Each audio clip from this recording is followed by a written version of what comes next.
Students, next நம்ம பார்க்க போகிறது இட்ரேட்டிவ் மெத்தடில் 2 மெத்தட்ஸ் இருக்குது பார்த்தீங்களா, அது பார்க்க போகிறோம்.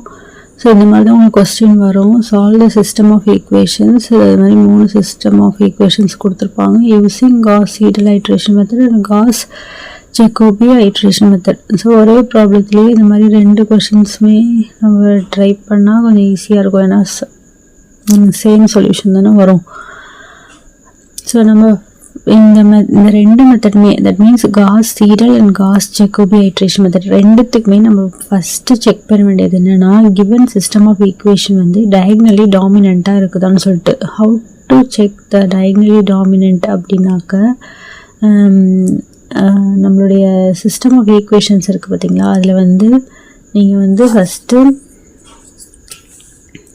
இந்த எக்ஸ் இருக்குது பார்த்தீங்களா, அதாவது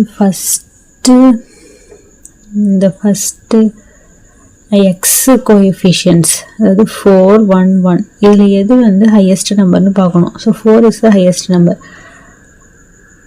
அது வந்து எனக்கு ஃபஸ்ட் ரோவில் இருக்குதான்னு சொல்லி பார்த்துக்கோங்க. அதே மாதிரி செகண்ட் கோஎஃபிஷியன்ட்ஸ், அதாவது ஒய்யினுடைய கோஎஃபிஷியன்ட்ஸ் சொல்லி பார்த்தோன்னா 2, 5, 1. ஸோ 5 தான் பெரிய நம்பர், அது வந்து செகண்ட் ரோ. அதாவது எக்ஸ்னால் ஃபஸ்ட் ரோவில் இருக்கணும், அதாவது அந்த பெரிய நம்பர் இருக்கிற வேல்யூ வந்து ஃபஸ்ட் ரோவில் இருக்கணும். ஒய்யில் எது பெரிய வேல்யூவோ அது வந்து செகண்ட் ரோவில் இருக்கிற மாதிரி பார்த்துக்கோங்க. அது மாதிரி இசட்டில் 1, -1, 8 தான் பெரிய நம்பர். இசட்டில் இருக்க பெரிய வேல்யூ வந்து தேர்ட் ரோவில் இருக்க மாதிரி பார்த்துக்கோங்க. ஒருவேளை இப்படி மாறி இருந்துச்சுன்னா நம்ம இந்த ஈக்குவேஷன்ஸ் செகண்ட் ஈக்குவேஷனாகவும் தேர்ட் ஈக்குவேஷனாகவும் கன்வெர்ட் பண்ணிக்கணும். இங்கே நமக்கு அந்த பிரச்சனை இல்லை. 4 தான் பெரிய நம்பர், அது எனக்கு ஃபஸ்ட் ரோலே இருக்குது. 5 தான் பெரிய நம்பர், அது எனக்கு செகண்ட் ரோலே இருக்குது. 8 தான் பெரிய நம்பர், அது எனக்கு தேர்ட் ரோலே இருக்குது. ஸோ இதுக்கு பதில் தான் டயகனலி டாமினண்ட்டை செக் பண்ணுறது. ஸோ அதே மாதிரி தான் மேட்ரிக்ஸ் ஃபார்மாக எழுதிட்டு clearly the coefficient matrix A is diagonally dominant அப்படின்ற ஒரு லைனை எழுதிக்கோங்க. ஸோ நெக்ஸ்ட்டு வந்து காஸ் சீடல் காஸ் எலிமினேஷன், இது ரெண்டுத்துக்குமே given 3 system of equations இந்த மாதிரி கன்வெர்ட் பண்ணிக்கணும். எக்ஸ் இஸ் ஈக்குவல் டு எக்ஸை மட்டும் ஃபஸ்ட் ஈக்குவேஷனில் என்ன பண்ணுங்கள், எக்ஸை மட்டும் வச்சுட்டு மற்ற எல்லாத்தையும் ரைட் ஹேண்ட் சைடு கொண்டு வந்துடுங்க. எக்ஸோடைய கோஎஃபிஷியன்டான 4 வந்து டிவைடட் பைல வந்துருச்சு. அதுமாதிரி ஒய்யும் மட்டும் வச்சுட்டு நான் உங்களுக்கு வேணால். ஸோ நீங்கள் பார்த்தீங்கன்னா ஃபர்ஸ்ட்டு ரோல், அதாவது ஃபஸ்ட்டு ஈக்குவேஷனில் எக்ஸை மட்டும் வச்சுட்டு மற்ற எல்லாத்தையும் ரைட் ஹேண்ட் சைடு கொண்டு வந்துடும். அப்படின்னா 14 - 2y இந்த சைடு வந்துடும், இசட்டும் ரைட் ஹேண்ட் சைடு வந்துடும். எக்ஸுக்கு முன்னாடி இருக்கிற 4 என்ன ஆகிடும், டிவைடட் பைல வந்துடும். ஸோ அதே மாதிரி தான் இங்கே இந்த மாதிரி எழுதினதுக்கப்புறம் காஸ் ஜெகோபி ஐட்ரேஷன் மெத்தடை நம்ம ஸ்டெப் பை ஸ்டெப்பாக போடணும். எப்படின்னா ஃபஸ்ட்டு ஐட்ரேஷன் செகண்ட் ஐட்ரேஷன் இந்த மாதிரி நம்ம போட்டுட்டு போயிட்டே இருக்கணும். சொல்யூஷன் அட்டைன் ஆகிற வரைக்கும் first iteration, second iteration, third iteration இந்த மாதிரி போயிட்டே இருக்கணும்.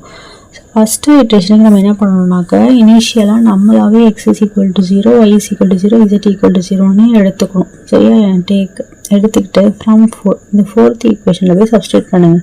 சப்ஸ்டியூட் பண்ணும்போது என்ன கிடைக்குது, x is equal to 1/14, 14 minus other 2, y, z ரெண்டுமே 0, அதனால இது ஃபுல்லாக 0 ஆகிடுச்சு.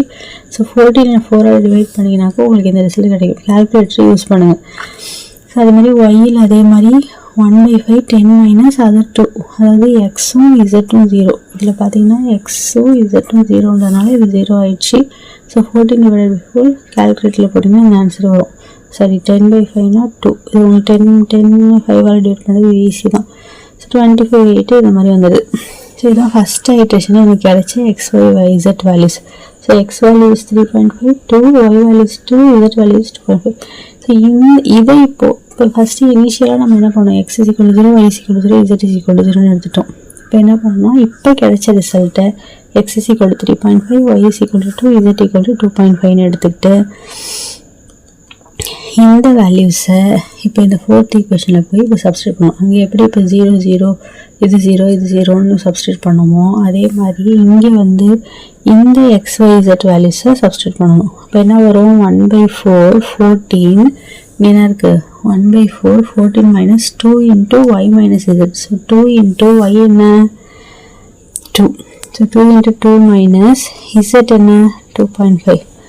ஸோ இதை நீங்கள் சிம்பிளிஃபை பண்ணிங்கன்னா கால்குலேட்டரில் போட்டு இந்த மாதிரி ஆன்சர் கிடைக்கும். அதே மாதிரி ஒய்யோட ஈக்குவேஷன் என்ன? 1/5 10 minus x plus z. So 10 minus x plus z இந்த மாதிரி கிடச்சிருது. ஸோ இந்த மாதிரி போட்டிங்கன்னா இந்த மாதிரி எனக்கு கிடைக்குது. ஸோ இந்த மாதிரி தேர்ட் ஐட்ரேஷன் என்ன பண்ணணும்? செகண்ட் ஐட்ரேஷன் கிடச்ச XYZ வச்சுக்கிட்டு தேர்ட் ஐட்ரேஷன், அதே மாதிரி தேர்ட் ஐட்ரேஷனில் கிடச்ச XYZ எடுத்துக்கிட்டு ஃபோர்த் ஐட்ரேஷன். இதில் அதே மாதிரி எனக்கு அதே மாதிரி ஃபிஃப்த் ஐட்ரேஷன் இது, அடுத்தது sixth iteration, third iteration, fourth iteration, fifth iteration, sixth iteration. Next seventh iteration, eighth iteration, ninth ஐட்ரேஷனோட நான் ஸ்டாப் பண்ணிடுறேன். ஏன் அப்படின்னா பாருங்க, இது வந்து எயித் ஐட்ரேஷனில் கிடச்ச XYZ வேல்யூ, இது வந்து நைன்த் ஐட்ரேஷனில் கிடச்ச XYZ வேல்யூ. இதில் நீங்கள் பார்த்தீங்கன்னா எக்ஸ் வேல்யூ எயித் ஐட்ரேஷனில் கிடச்ச எக்ஸ் வேல்யூவும் நைன்த் ஐட்ரேஷனில் கிடச்ச எக்ஸ் வேல்யூவும் என்னவா இருக்குது? ஈக்குவலாக இருக்குது. இந்த மாதிரி ஏதோ ஒன்று எக்ஸ் வேல்யூவோ ஒய் வேல்யூவோ இசட் வேல்யூவோ ரிப்பீட் ஆகும்போது நான் என்ன பண்ணிடணும்? என்னோடய ஐட்ரேஷனை ஸ்டாப் பண்ணிடணும். So therefore the solution is அப்படின்னு சொல்லிட்டு கடைசியாக கிடச்சிச்சு பார்த்தீங்களா? this value, this value, this value. இதுதான் என்னுடைய சொல்யூஷன். தேங்க்யூ.